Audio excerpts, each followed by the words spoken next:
Guys, welcome back to my channel. I'm talking about my favorite type of makeup product today, and that is foundation. And I'm not just talking about one foundation. I'm talking about 3 foundations.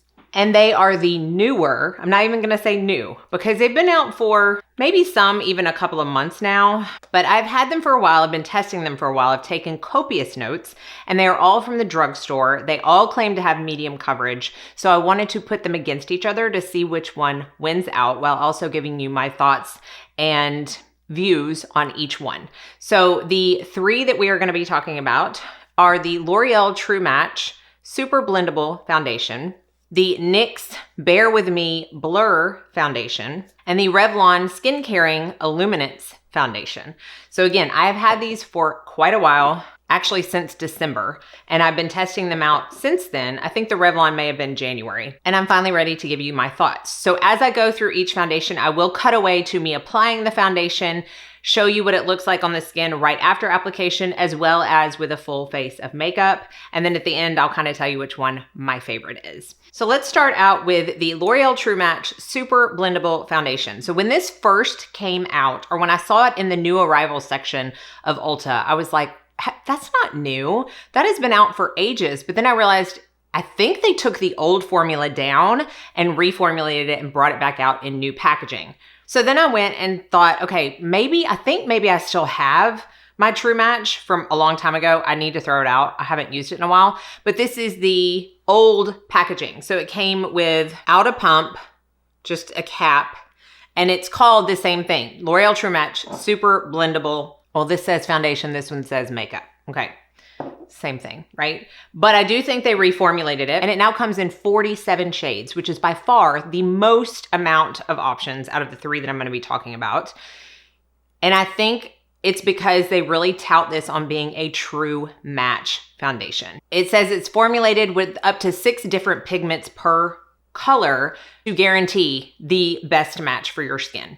I'm going off of the Ulta website when I give prices, and this is $13.99. It comes in neutral, warm, and cool undertones. On the day that I tried this, I had some dry skin.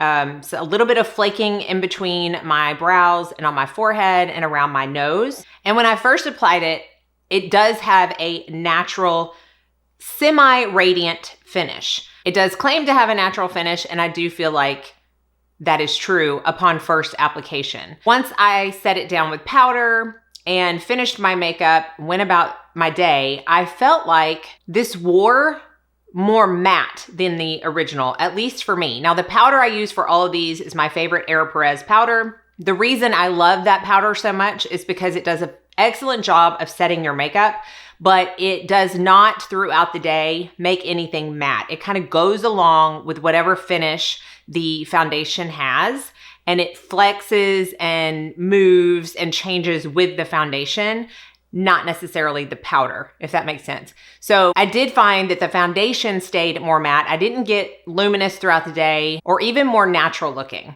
And I did spray all of these down with my Jane Iredale Palm Mist after I finished putting on my makeup. So I had that extra hydration spray helping, and it still stayed pretty matte. I also used the same exact SPF. I went with my Skin 1004 Centella SPF because this one has no tint whatsoever. So when you see me apply the product, you are seeing it on as bare of a tinted face as possible. I do feel like out of all the 3 that I'm going to talk about, this was by far the best match. So I do think they have got something going with this true blend type of formula as far as the pigment and matching goes.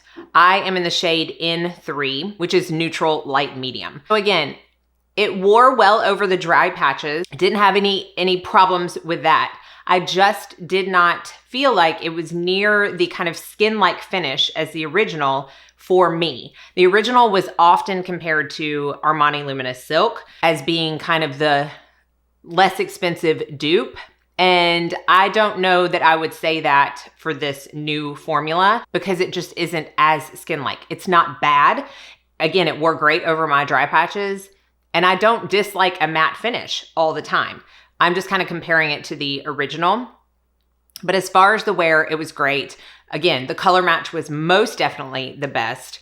And technically, even though it's just by a penny, it is the least expensive of the three I'm going to be talking about. So next, let's go on to the NYX Professional Makeup Bear With Me Blurring Tint Foundation. Oh my word. I chose the shade number 6 Soft Beige, which is described as a medium beige with a warm undertone. When I first got this, and you'll see in the application, and I swatched it on my hand, I was like, holy cow, this is yellow. Like, this is not going to work for me. But I was able to get it to work for me. It blended out good enough to where I did not feel like I had yellow paint on my face, which can sometimes happen if it's too warm of an undertone. In fact, it went on lighter on my skin that it actually looks in the bottle or even initially swatched. So it's kind of like a reverse oxidation, which happens in quite a few foundations for me. I'm not quite sure why, but it does. And I think that helped it match a little bit better because not only was it lighter, it was a little, again, less yellow. Now, I will say when I was continuing on with my makeup application after applying this, and I applied my concealer, I accidentally touched my face with my finger down where the foundation was, and it picked up the foundation on my face, and there was a literal fingerprint on my cheek. So it's almost like it didn't sink in or set down well enough, and so it's something to remember when applying this. I forgot to say, this comes in 24 shades, which is the least of all three as far as shade options, and it is $14. This also claims to have medium coverage, and it claims to be a filter in a bottle. Blur, blur, blur. When you look at the details and the description of this product, it is blurring pores, blurring texture, blurring everything that you want to blur on your face, while also giving 12 hours of hydration and 16 hours of wear. One thing I will say I really appreciate about this foundation in particular is that it claims to be best for normal to combo to oily skins. Thank you for not saying that it's appropriate for all skin types, because not all foundations are. And most of the time, marketing will tell you they are so that you will buy it no matter what skin type you are. I really, really appreciate that. On this day, I did not have any visible dryness, and I was more on the normal side. I would say it was kind of blurring. I don't have a ton that I want to blur, so I didn't notice a huge difference. Maybe a tiny bit, like right around my pores. And it was definitely matte. Now, matte is in the name, so you know, it's kind of what I was expecting, and it held true to that claim. However, by the end of the day, the end of wear for this particular day, it was definitely not the first time I had tried it.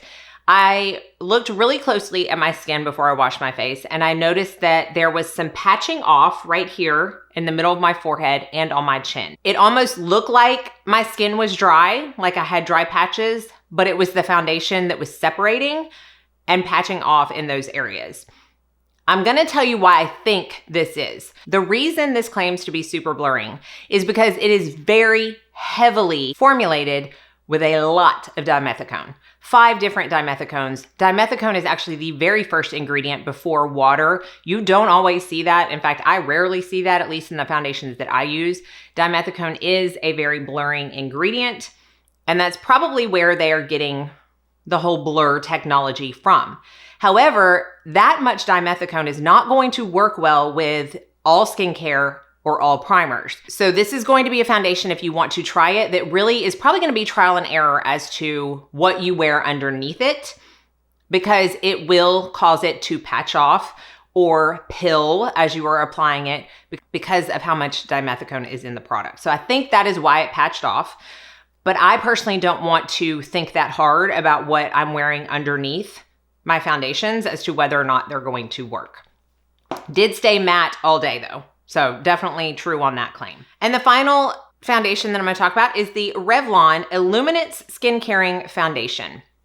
This has 5% squalane and hyaluronic acid, which are very hydrating ingredients. Now I got the shade 217. I'm gonna tell you, it comes in 28 shades. It's $17.99. So the most expensive out of all of the foundations that I'm talking about.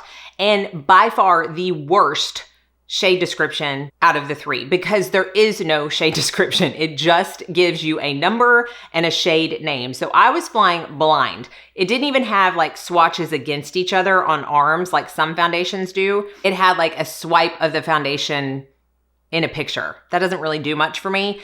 So I don't think I picked really the best color. This is a little lighter for me than I typically would have chosen if I would have seen all of them together. However, in the end, it works. So this claims to boost radiance, and it is one of the ones that has the most amount of claims about improving your skin the longer you wear it. If you are new to my channel, you may not know my thoughts on that, but I have a lot of skincare on my face when I go to put makeup on. Quite a few layers, as well as SPF. So the ingredients, skincare ingredients in this foundation, to me, are not going to sink through all of those layers and do anything more for me than what I already have on.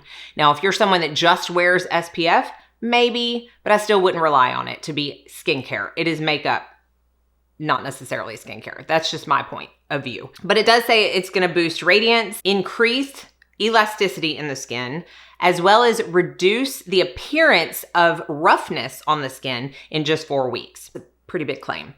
It also claims to be medium coverage, and there is no synthetic fragrance. I don't think there's fragrance in any of these that I'm talking about. I didn't have too many notes listed on this one. All I wrote down was it was definitely more luminous upon application than the other two. Now, it does have Illuminance in its name, so I kind of expected that. Held true to that claim for sure. And the powder did not matte it down. It kind of did what the powder does with all of my other foundations. It kind of went along with the foundation throughout the day. So I didn't get too luminous, but I was just the right amount of radiant all throughout the day. I did not have any patching. I did not have any breaking. It wore really well every single time that I wore it all day long. I wore it on more dry skin and more normal skin, and it worked great on both. I don't necessarily think this is gonna be too luminous if you have a combo to oily skin type, as long as you like luminosity. But definitely the cons for this is the shade descriptions if you're not getting this in store,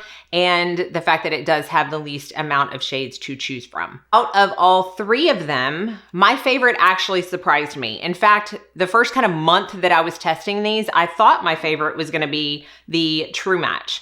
Because even though it is more matte throughout the day, I still think it looked good. It wore well, it held up well, but really my favorite ended up being the Revlon. And I don't know if it's that I was put off by the color being lighter than I normally choose the first few times that I wore it, and then I just, accepted it and figured out it works in the end, or what. But this is definitely, out of all three of them, my personal favorite because it has that more natural, illuminating, it's not dewy, it's what I have on today, but an illuminating finish versus a flat matte. I do think the NYX was more flat matte than all of them. So if I had to put them in order, it would be Revlon #1, True Match #2, and NYX #3. Not only for the fact that it is just a little too matte for my liking, but I don't think that it really did necessarily a filter effect on my face, and it didn't wear as well for me. So hopefully that was a helpful roundup of all three foundations. If you have any extra questions, be sure and leave them down in the comment section. I will link all of them in my description box. Lots of new skin tints and foundations launching this year, which I get excited about. I just can't keep up though, but I do get excited about them. So if you have any that you want me to review, either ones that are coming out soon or have recently launched, be sure to let me know in the comment section as well.